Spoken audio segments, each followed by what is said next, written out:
उचित समय अभी तक नहीं आया था। आज तो गुलाम नबी आजाद आज गुलाम नबी आजाद साहब कह रहे थे कि गुलाम नबी आजाद साहब कह रहे थे कि शेड्यूल 1 में मेंशन है जम्मू कश्मीर राष्ट्र है, राज्य है। आप हमको बताइए, जब जम्मू कश्मीर राज्य है तो ऐसा कौन सा राज्य होता है कि दोनों सदन, लोकसभा और राज्यसभा, कानून बनाकर पास करे, वो जम्मू कश्मीर पर लागू नहीं होता?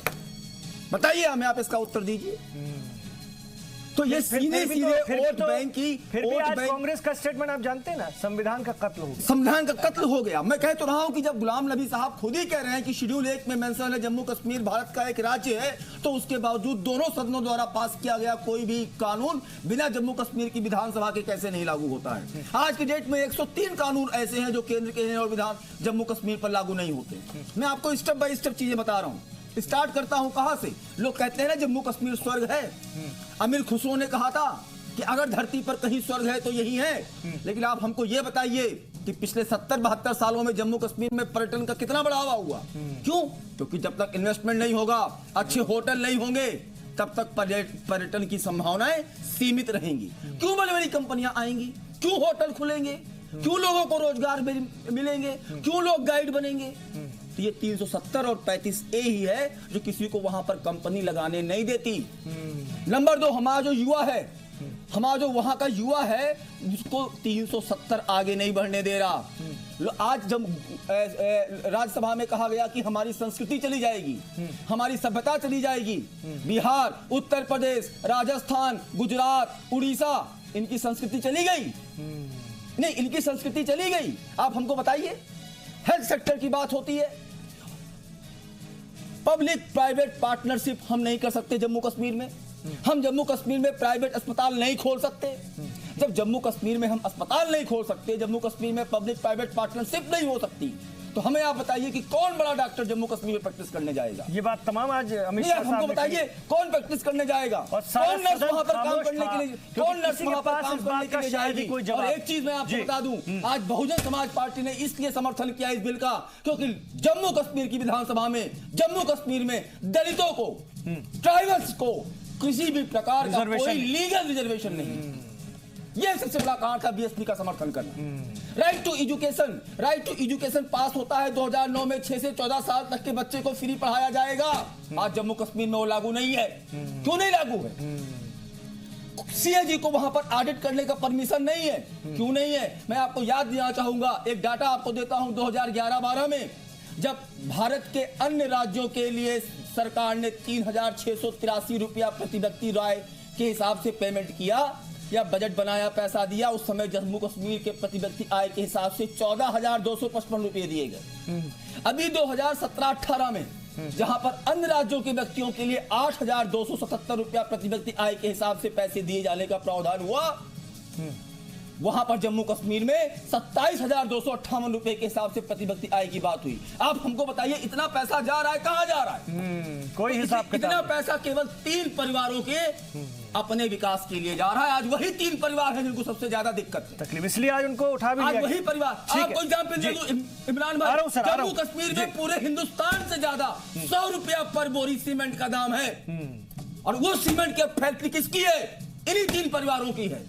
राइट टू एजुकेशन के तहत अपने बच्चों को नहीं पढ़ाएंगे और इनके बच्चे लंदन में पढ़ेंगे। सवाल इनसे करिए, दोगलापन नहीं चलनी चाहिए। आर्टिकल 1 कहता है India that is Bharat is a union of state. फिर किस बात का विखंडन? विशेष राज्य का दर्जा क्यों? और ये नेहरू जी की बात थी। मैं आपको याद दिला दूं, सारे राज्यों की बात की जिम्मेदारी पटेल जी पर दी गई थी। नेहरू जी का सॉफ्ट कॉर्नर था जो पटेल जी से कहा गया था कि जम्मू कश्मीर के मामले में आप हस्तक्षेप न करें। That was the temporary provision. Temporary provision 72 साल चलाएंगे आप, प्रेसिडेंशियल ऑर्डर 72 साल चलाएंगे। लगातार कश्मीर एक्सप्रेस है वो जायज। बिल्कुल जी सलाम के सर, मैं आ रहा हूं आपके पास। आ रहा हूं। ये गुस्सा हमारा गुस्सा नहीं है, हमारा गुस्सा उन वहां के नेताओं से है जो वहां के लोगों को भड़का रहे हैं। वही कह रहा हूं, क्योंकि उनकी दुकान बंद हो गई। अब देखिए, आज कम से भड़कावे में लोग आने वाले नहीं है। तो खत्म हो गया। अब तो मामला आपके सामने आ गया। आप हमको ये बताइए, बिहार का युवा, उड़ीसा का युवा, गुजरात का युवा क्यों नहीं गुमराह होता? क्यों नहीं यहाँ पर आतंकवाद फैलता? और आपको एक जानकारी दे दूं इमरान भाई, 1988 में पाकिस्तान के जनरल साहब ने कहा था, जब एक ऑपरेशन चलाया था उन्होंने, कि जब तक आर्टिकल 370 है जम्मू कश्मीर का भारत के साथ एकीकरण नहीं हो सकता। जब हमारा पड़ोसी मुल्क आज हो गया, नहीं, मैं ये कह रहा हूं आज खत्म हो गया कि इस एकीकरण की बात कर रहा हूं कि जब हमारा पड़ोसी मुल्क ये बात स्वीकार कर रहा है, वहां का कमांडर जनरल, तो हमें चीजों को समझना चाहिए कि नहीं समझना चाहिए। और सुनिए नेहरू जी ने क्या कहा था। नेहरू जी ने कहा था कि ये 370 समय के साथ धीरे धीरे घिस जाएगा। क्या घिसा? धीरे धीरे, और उन्हीं के सहपरस्तों ने इसको और मजबूत कर दिया। और आज एक विशेष राज्य का, मैं कहता हूं विशेष राज्य, हम उत्तर प्रदेश के रहने वाला हूं मैं, हमें विशेष राज्य का दर्जा क्यों नहीं दे सकते आप? बिहार को क्यों नहीं दे सकते? राजस्थान को क्यों नहीं दे सकते? क्यों नहीं दे सकते? हमें भी दीजिए ना, हमारे यहां भी बेरोजगारी है। ये कौन सी बात? उस समय की परिस्थितियों को ध्यान में रखते हुए जो चीजें दी गई। मैंने उस दिन भी कहा था थर्सडे को आपके यहाँ चैनल बिल्कुल कि कॉन्स्टिट्यूशन या law is a dynamic concept. समय के साथ चीजें ऐड होती हैं, समय के साथ चीजें डिलीट। यहाँ तो राजनीति शुरू हो गई ना, जब राजनीति आज अखंड भारत का सपना साकार हुआ है। आज मैं वही कह रहा था कि आपके अंदर का जो गुस्सा है वो बिल्कुल जायज है। आज वो सारी चीजों को एक तरीके से इतिहास बना के डल लेक के अंदर डाल दिया गया। अब कभी अंदर से वापस आने वाला नहीं है। और यकीन मानिए कि आप उत्तर प्रदेश के हैं, उत्तर प्रदेश और बिहार का जो सबसे बड़ा त्योहार जिसके लिए हमने पीछे भी चर्चा करी थी, थोड़ा सा लाइट उसमें आ जाना चाहिए मोड़ पे, छठ का त्योहार जो है वो अगली बार आप मेरे साथ चलिएगा, मेरे देखरेख में हम डल लेक में मोदी है तो मुमकिन, डल लेक में मुमकिन है। देखिए ये हमारे वज़ीर आज़म ने एक फैक्ट इमरान भाई, एक फैक्ट और डाल दूं, एक छोटा सा जल्दी से।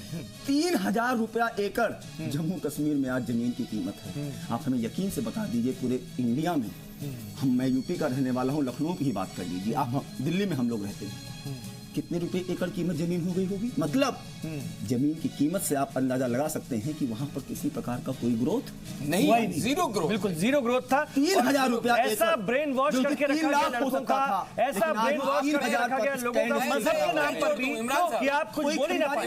मजहब में जी एक लाइन जोड़ दूं, जब आप सोनमर्ग की तरफ जाएंगे तो हमारे जो पर्यटक जब जाते हैं तो वहाँ खच्चर वाले हैं जो घोड़े और खच्चर पे बिठा के सोनमर्ग की उस वादी में लेके जाते हैं। आप बिलीव करेंगे, एक तो उनके पास पर्यटक नहीं है, और अगर किसी गलती से उस खच्चर वाले पे वो पर्यटक नहीं बैठता है, आप बिलीव करोगे कि जो 200-250 रुपए मेहनताना उसका तय होता है वो उसको नहीं मिलेगा, क्योंकि उसका नंबर दूसरे दिन आएगा।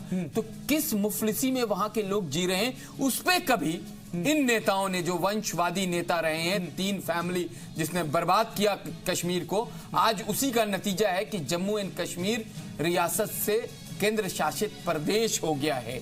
आज देखिए इस सरकार का इरादा देखिए, अब वो सारी चीजें जो आपके अंदर का गुस्सा था वो आप यकीन माने कि वो निवेश भी जाएगा, वो सामान भी जाएगा, वहां की जमीन के रेट भी बढ़ेंगे, पर्यटक भी जाएंगे, आप भी जाके वहां पे जो करना चाहें करिए, और प्राइवेट हॉस्पिटल भी खुलेंगे, वहां पे मॉल खुलेंगे। आप यकीन माने कि घाटी के अंदर सिनेमा हॉल मैंने अपनी आंखों से देखा है, हमारे पंडित भाई बैठे उन्होंने, इनको भी जानकारी होगी, बड़े बड़े श्रीनगर में सिनेमा हॉल हैं लेकिन बंद हैं। किसी की हिम्मत नहीं है कि वहां पे कोई बॉलीवुड की एंटरटेनमेंट का काम कर सके। ये तो समाज का एक ऐसा पार्ट है, एक ऐसा पार्ट है जिससे समाज अपने आप को एंटरटेन करता है। थका हारा जब समाज के लोग होते हैं वो चाहते हैं कि मूवी देख के अपने आप को थोड़ा लाइट हो, वो भी नहीं है। बताइए हिंदुस्तान का बॉलीवुड इतना मशहूर है पूरी दुनिया में, बॉलीवुड हॉलीवुड सबसे बड़ी इंडस्ट्री है, और हमारे जम्मू कश्मीर में हिंदी फिल्में नहीं लगती। सोचिए आप, बॉलीवुड की फिल्में नहीं लगती। नहीं, जब हमारे अच्छा एक चीज और मैं बता दूं कि जिस इसी का तो डर है, बार-बार दुहाई दे रहे हैं कि जिस कश्मीरियत को कह रहे हैं कि खत्म हो जाएगा,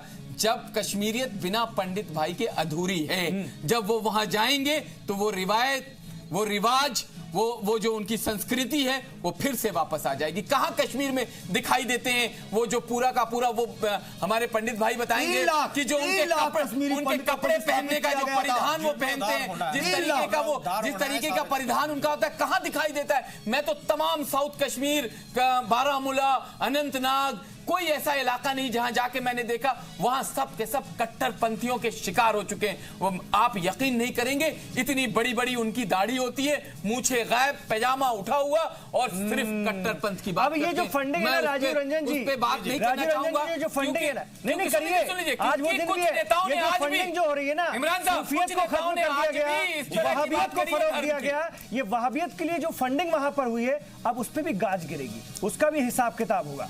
बिल्कुल होगा। और आप निश्चित रूप से देखें कि आज के बाद जो देख रहे हैं कि जितने भी पड़ोसी मुल्क हैं जो कि भारत को तंग करना चाह रहा था और तंग करते जा रहा था, जिसको पनाह देने वाला जो कश्मीर के घाटी में हमारे जो वहां नौजवान है वो वहां आतंकवादी और आतंक और मिलिटेंट नहीं थे, वो जो पड़ोसी देश से आते थे और पड़ोसी देश से आने के बाद वो हमारे जो लोग इनोसेंट लोग थे, इनोसेंट जो कश्मीरी थे, उनके साथ वो दगा करते थे, दगा करके उनके पास पनाह लेते थे और पनाह लेके उसके बाद जो वहां पे आप कहेंगे हैवानियत की जो जुल्म फैलाते थे, जिसके कारण आपने देखा कि कितनी सारी घटनाएं हुई। आज आप देखेंगे कि जो इंट्रोड्यूस बिल हुआ है, रियली में जो बिल जो गवर्नमेंट ने जो इंट्रोड्यूस की है और जो उसका नोटिफिकेशन किया गया है और नेमिकेचर कहेंगे रीऑर्गेनाइजेशन बिल कहा है। हमारे अभी बड़े भाई साहब इस चीज को बड़ी अच्छी तरह से बता रहे थे कि रीऑर्गेनाइजेशन बिल क्यों लाया गया।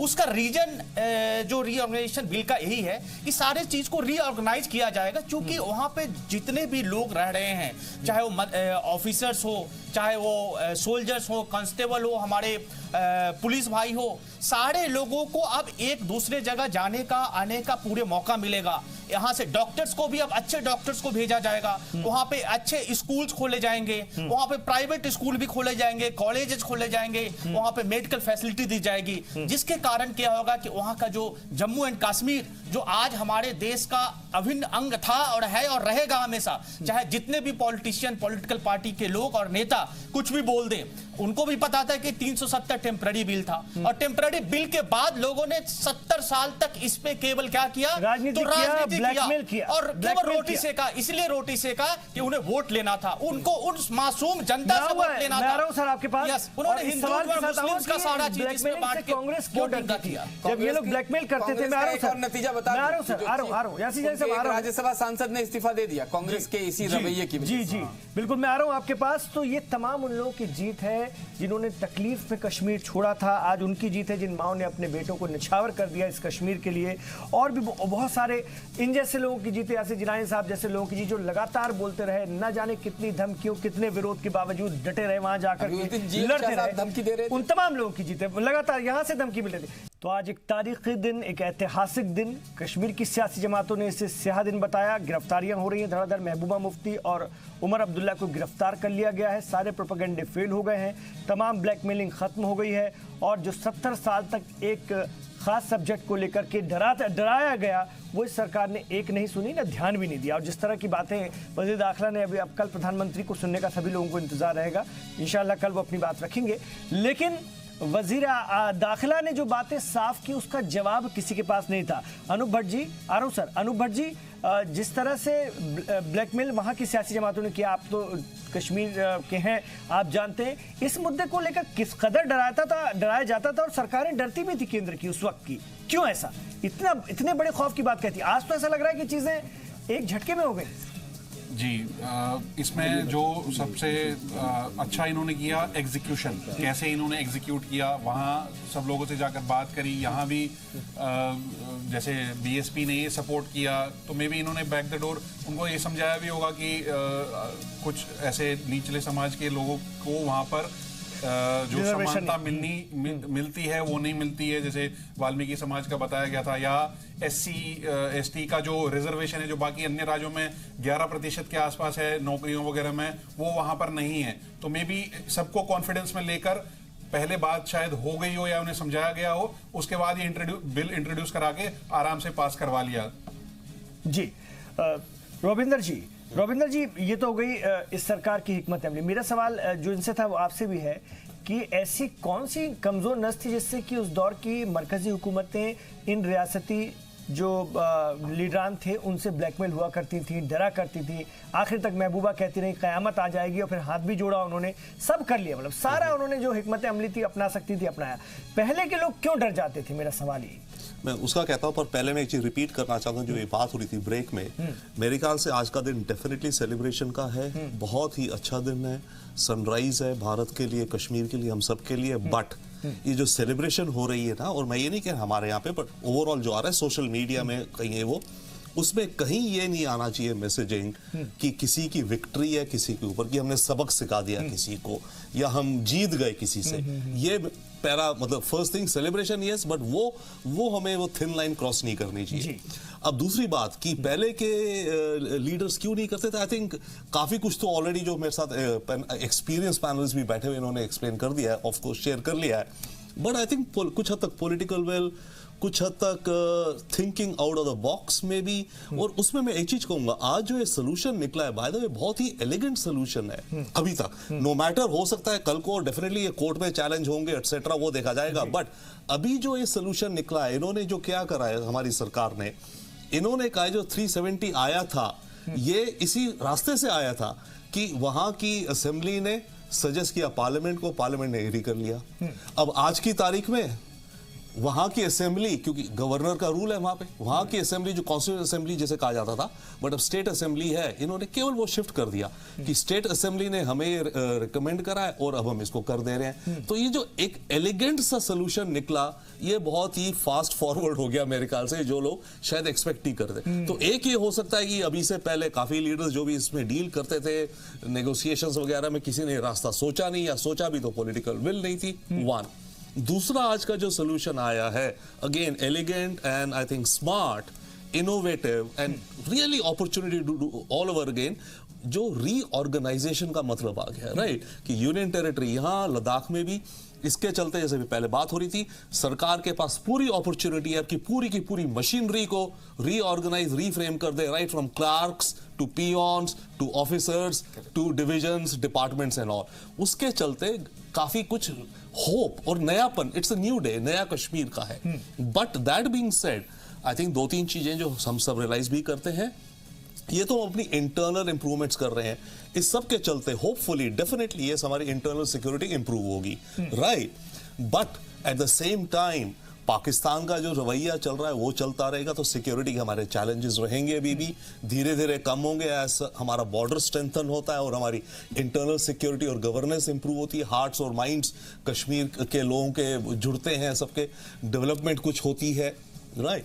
तो चैलेंजेस भी रहेंगे, बट ये है कि अब एक रीसेट हो गया है। जैसे कंप्यूटर को आप रीबूट करते हो ना, शट डाउन करके कंप्यूटर को दोबारा पावर ऑन करते हो, जो वो विंडोज लोडिंग करता है, तो एक नया ऑपरेटिंग सिस्टम लोड हो रहा है मेरे ख्याल से विद रिस्पेक्ट टू हमारे देश, विद रिस्पेक्ट टू कश्मीर। और एक चीज और याद रहे, ये जो आज हुआ, हमेशा कॉन्स्टिट्यूशन में और लॉ में प्रेसिडेंट्स बहुत मैटर करते हैं, and no wonder law is a dynamic, law change भी होता रहता है, बट ये भी एक मेजर प्रेसिडेंट भी है, हिस्टोरिक है हमारे देश में for the future of a country in other instances. तो इन सब का मिला जुला के, बट कमिंग टू आपका जो बेसिक क्वेश्चन था कि पहले लीडर्स ने क्यों नहीं करा, of course self interest, will power, self interest और पॉलिटिकल ग्रुपिंग्स उनने ऐसी बना रखी थी ना, वो सब आपस में लॉक होकर के एक सबका कार्टेल बन गया था। जैसे एक वर्ड कार्टेल होता है बिजनेस में, राइट? चाहे रूलिंग के हो चाहे ऑपोजिशन के हो, एक कार्टेल बन गया था। तो वो कार्टेल उसी गेम में खेलता था।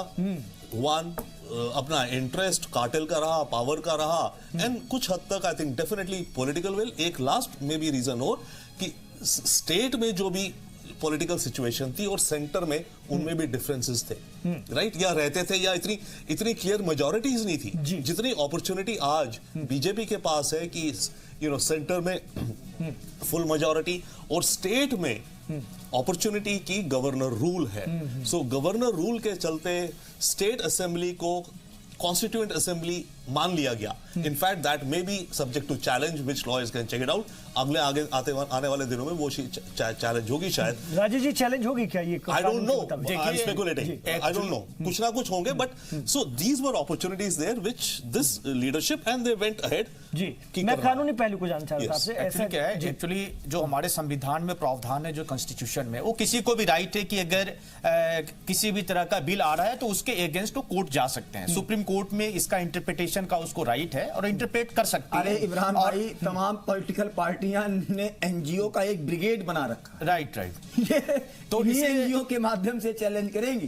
तो वो चीज एक सेकेंडरी है, लेकिन आज का जो मुद्दा है हमारे पास, इस मुद्दा के तहत जो मुझे लग रहा है कि चूंकि जितने भी इसमें आप डायग्राम देखेंगे जो कि गवर्नमेंट ने जो अपने पटल पे लाया और संविधान के तहत लाया है, क्योंकि उनके पास जो जो पावर है उस पावर को उन्होंने भली भांति यूज किया है। एक्चुअली गवर्नर का वहां से रिकमेंडेशन आता है, गवर्नर के रिकमेंडेशन के बाद 367 इसमें यूज किया जाता है। इसके अलावा जो उसमें जो इंटरप्रिटेशन का जो राइट दिया है कॉन्स्टिट्यूशन में, उसको यूज करते हुए फिर वो आगे की बात करते हैं, फिर नोटिफिकेशन और फिर वो पटल पे जो लाया गया है, तो पूरा कानून और इस बीच की एक और बड़ी खबर आ रही है, जम्मू कश्मीर की साबिक वजीर आला महबूबा मुफ्ती गिरफ्तार।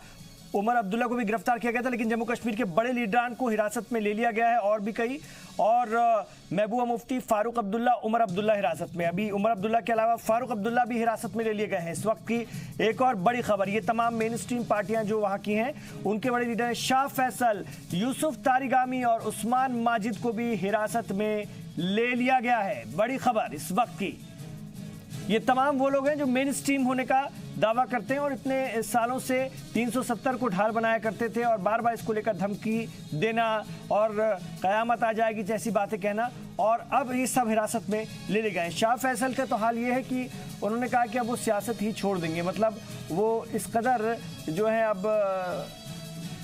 परेशान हो गए हैं, क्योंकि अब उनकी शुरुआत से पहले उन्होंने ख़त्म कर दिया। कहीं ना कहीं उनको समझ में आ गया उनकी जो बेस था उनकी सियासत का, वही ख़त्म कर दिया आज मौजूदा हुकूमत ने। तो महबूबा मुफ्ती, फारूक अब्दुल्ला, शाह फैसल, उमर अब्दुल्ला, ये तमाम लोग हिरासत में ले लिए गए। यूसुफ तारिगामी वगैरह सब हिरासत में ले लिए गए हैं। यासिर जिलानी साहब, लगातार ये सिलसिला जारी रहेगा, लॉ एंड ऑर्डर को बनाए रखना, और एक बड़ा चैलेंज होगा भारतीय जनता पार्टी की क़यादत वाली मोदी हुकूमत के सामने। मैं कपूर साहब की बात को आगे बढ़ाऊंगा, क्योंकि आज एक बहुत बड़ा फैसला हुआ है और बहुत सारे लोग पूरा आज मैं मॉर्निंग से 8:39 o'clock से जो मुझे रिपोर्ट है, आधे से ज़्यादा हिंदुस्तान के लोग टीवी देख रहे थे।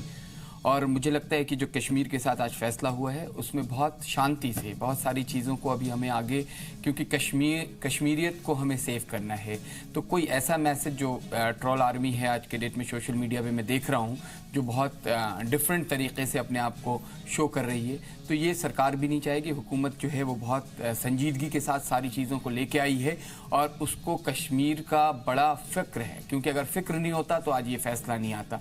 और आप देखिए ये फ़िक्र का नतीजा है कि जितने बड़े लीडर हैं जो वहाँ पे लोगों को भड़का सकते हैं, लोगों के दिमाग में एक फितूर डाल सकते हैं, उनको गिरफ्तार किया जा रहा है। वहाँ पे इंटरनेट सेवा बंद है, लोगों की जानकारी बहुत कम। मैं लाइव कुछ चैनल्स के रिपोर्टिंग देख रहा था, उस वक्त कश्मीर में करीब दोपहर के बाद 4 बजे तक लोगों को जानकारी भी नहीं थी। लोग ये समझ रहे थे कि कुछ हुआ है, लेकिन इस तरह की बात मुझे लगता है कि अब धीरे धीरे उन तक पहुंच गई होगी। और ख़ास करके हमें तमाम लोगों को, मीडिया चैनल्स के लोगों को, हमारे सामाजिक कारकुन जो हैं, उनको भी इस बात का ख्याल रखना है कि जो धीरे धीरे डेवलपमेंट वहाँ सरकार कर रही है उसके साथ रहें और किसी तरह की कोई दुष्प्रचार से खास करके मुझे लगता है कि बिल्कुल बचना चाहिए। और देखिए जो चीज़ क्योंकि ये जो फैसला आया है, ये जो फैसला उनके ऊपर लाया गया है और एक 370 जैसा एक जो दंश था उसको हटाया गया है, इसमें हमारे फौज के हजार जवानों की शहादत इन्वॉल्व है उस कश्मीर में। हमारे सबसे बड़े लीडर श्यामा प्रसाद मुखर्जी जी की शहादत वहीं हुई है। आप यकीन माने पुलिस के लोग जिन्होंने अपनी जान कुर्बान की, कश्मीर कहता है कि अब तक 41,849 लोग मारे। जी, तो ये सारी चीजें होने के बाद आज ये फैसला आया है, तो हमें ध्यान रखना चाहिए कि हम किस तरफ जाएं। और फिर दुनिया देख रही है हम दुनिया को भी हमें जवाब देना है। और तमाम चीज़ों को देखते हुए जो चीज़ कपूर साहब ने अभी बहुत अच्छी बात कही कि सारे ऑफिसर्स के अंदर एक चेंज आएगा। उन्होंने तो बहुत अच्छे तरीके से समझाया कि हम कंप्यूटर को बंद ऑफ करके जब रिबूट करते हैं तो पूरा का पूरा जो कंटेंट्स है वो वापस आता है, धीरे धीरे आता है। तो उस तरीके से हम कश्मीर को अभी देखें। और कश्मीर में आपको मैं बता दूं, कश्मीर में बिल्कुल शांति है।